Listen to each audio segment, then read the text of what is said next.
Hello guys, good morning. Time check 6 AM in the morning at papunta kami ng Harads. Ang Harads ang bilihan ng mga used items or second hand na mga gamit. Meron lang kami bibilhin, baka sakali meron kami makita at makamura kami. Ito ang bagong Harads, malinis at maaliwalas.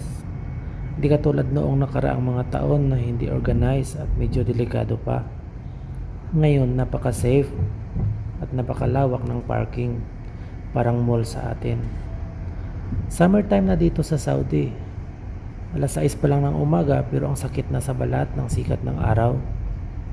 7 AM magbubukas ang Harads pero 6:30 pa lang nandito na kami.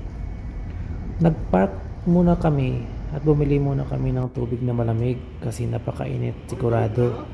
Basa na naman ng pawis. At ayun na nga, wala pa masyadong tao at sarado pa ang mga shops.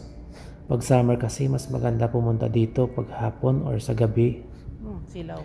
Dahil sarado pa ang mga shops, napag-isipan namin na mag-picture-picture muna habang hinihintay ang pagbukas. Parang kailangan ko na yata ihinto ang pagbibideo kasi baka may makakita sa amin at kami ay mapagalitan. Thank you for watching.